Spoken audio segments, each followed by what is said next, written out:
Hi, it's Jan Beta, and as you can clearly see, I have here in front of me a ZX Spectrum. It's a 48K model, and yeah, it was more or less an accident.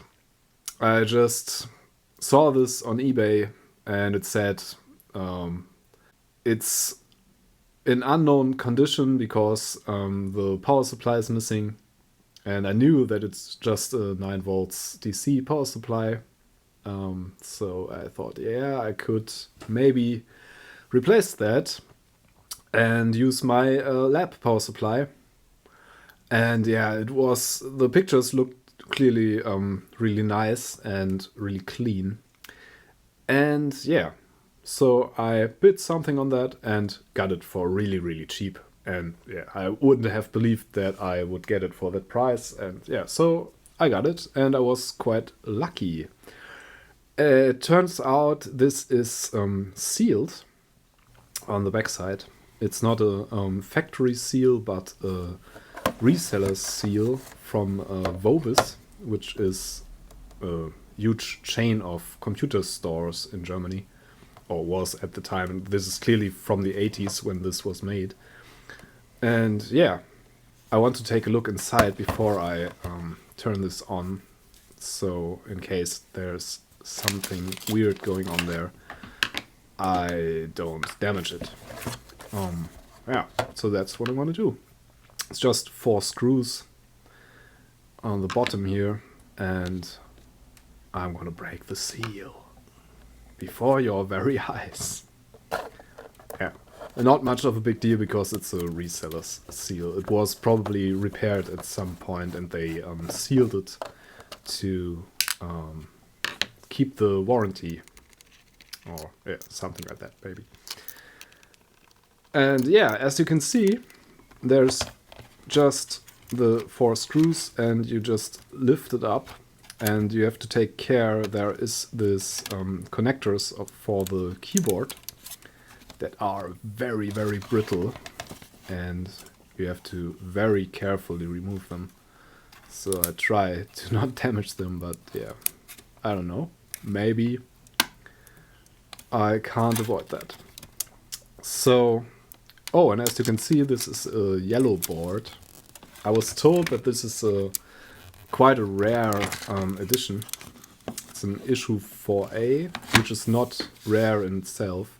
But the yellow-colored circuit boards are supposedly quite rare. I don't know anything about that, so I got lucky there, I was told. So I'm going to take care, and yeah. What I'm going to do anyway is to replace all the caps on there, the electrolytic capacitors, because they used quite a cheap brand there. It was a cheap computer when it came out, and so they build it down to a price and try to reduce the cost wherever possible. And one of the possibilities is to buy cheap caps, which yeah, they don't last very long. So I'm going to replace them with some new ones. And I think there's only this one screw holding it down in the middle, and I can take out the circuit board. And have a look at the backside. So I'm going to go with the radial caps, following a little video that inspired me a lot by Joules per Coulomb. I will link that in here. He has quite a convenient method of basically converting these to axial caps. And yeah, I'm basically going to copy his method because it seems really nice. And yeah, I'm basically going to recap the whole board here. All electrolytic caps have to go and be replaced because I measured some of them, and some of them they are all okay from their capacitance, but some of them have a higher ESR than they should, and are probably, yeah, they are not within spec anymore. So I'm going to replace them to be safe and to be able to let this run for a longer time without fearing that the caps fail, and take some of the components with them in the worst case. So yeah, let me show you how I do this, I think. First thing I want to replace are the 1 microfarad 50 volts. There's this aftermarket thing here. I think it got professionally repaired. And there are 2 diodes and 1 capacitor that are very, yeah, they are quite nicely soldered in there. And I think I'm not quite sure what this is, but I think it has something to do with the mod that was made to the power stuff in here, to the voltage converter and stuff. Yeah, I think I'm gonna leave it in place, because most likely it was done by someone who knew what this did. So I'm gonna leave it there for now, I think. So yeah, let me show you how I do it. I'm basically following Jules' stuff here, wetting the tip a bit. So what he does is to heat them from this side, the component.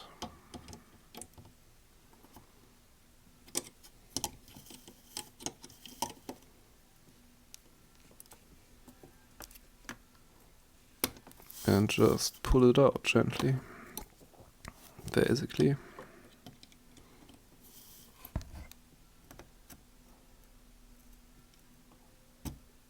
So there we go. Don't pull too hard, because yeah, it's gonna damage some of the traces. So there we go. That's the first one removed there. And I think, yeah, there's no polarity marking on that, of course. That's the negative side on this one. So let me clean up the rest with some solder wick or braid, or whatever you want to call it. Wow, this is really good stuff. It's the first time many people recommend this, the chem wick. Yeah, most think that it's really good. And I got some of that for reasonably cheap lately, so I gave it a shot, and this is the first time I use it, and I must say, it works really well compared to the other stuff I used before, which was, yeah, it was supposed to be quality stuff, but yeah, this is better. So I think I recommend this. So apparently, I looked at a photo I made of the circuit board, which I highly recommend, and that is the negative side. It's on the left here, the negative side of this. So yeah, I would have gotten this wrong if I didn't. I wouldn't have looked at the photograph. So this is a 1 microfarad. I'm taking one of these radial caps as a replacement, and I'm doing it just like joules per coulomb.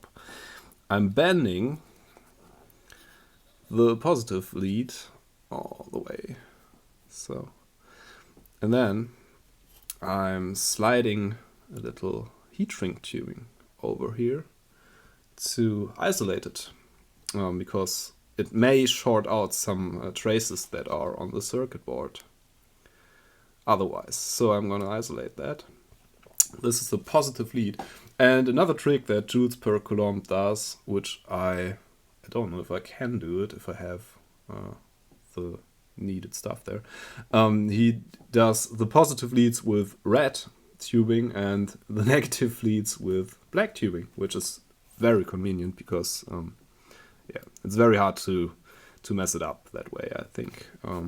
So yeah, I think I'm gonna look for some heat shrink tubing now. And I found red one. So I'm gonna look for a small one.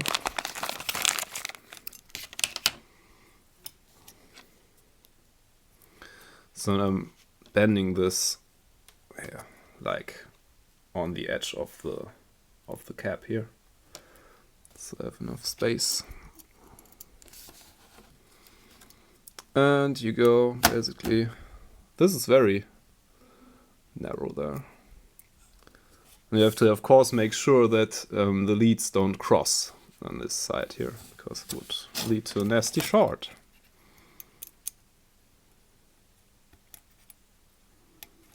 So this is a negative lead, this is a positive lead.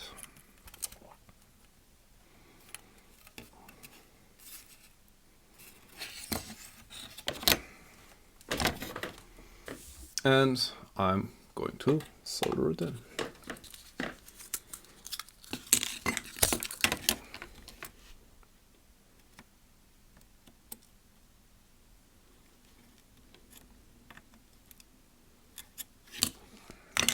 So there we go. That's the first one. I think I'm gonna fast forward this a bit. Might be a bit boring otherwise. So basically, yeah, you saw how I did this, and this is what it looks like then. Yeah, I think I'm gonna go with this method.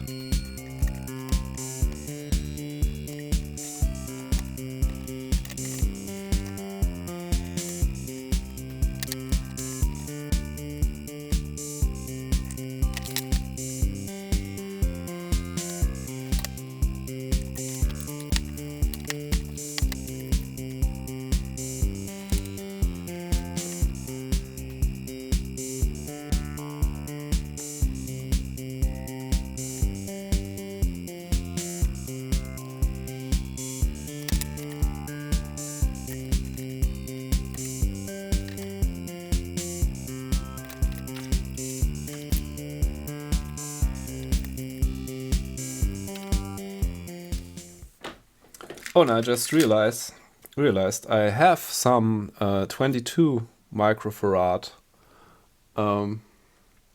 actual ones, which yeah, I think they are a bit large, but yeah, I don't know. Maybe I'll go with the. Oh, well, babe, they might fit.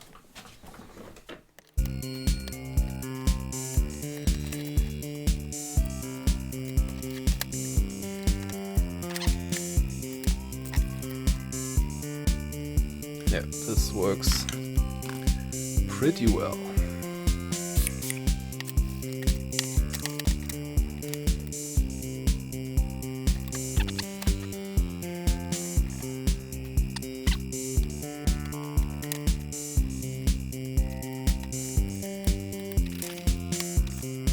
So yeah, let's go with the 22 ones. I think they should fit. So I'm gonna use these.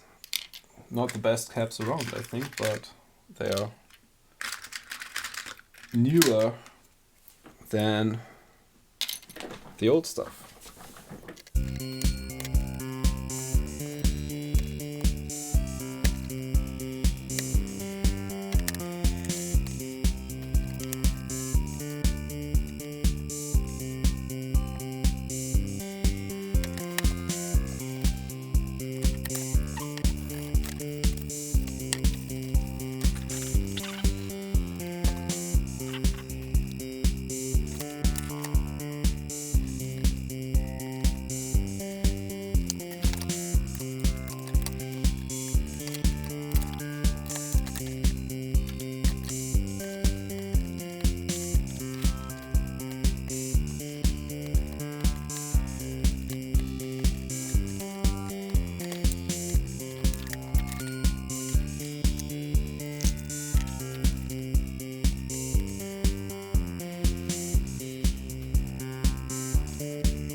So there's another one, 22.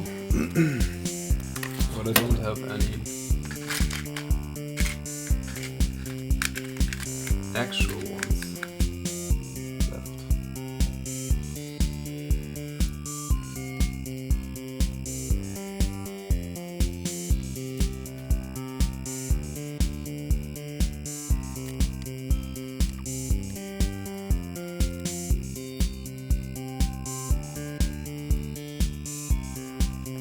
Okay, so I have this all recapped now. I also changed the cap in this, I don't know, repair thingy. And I have hooked it up to my lab power supply. You have to be careful though, it seems to be just a normal connector here. But it's center negative, which is quite rare. Otherwise, it's quite a normal 9-volt DC power input that this takes at around 700 milliamps or something like that. If you don't connect any peripherals, should be fine. And I also did a kind of preliminary composite mod using the ground from the shielding here. And let me turn this around a bit. There's a little wire going in there.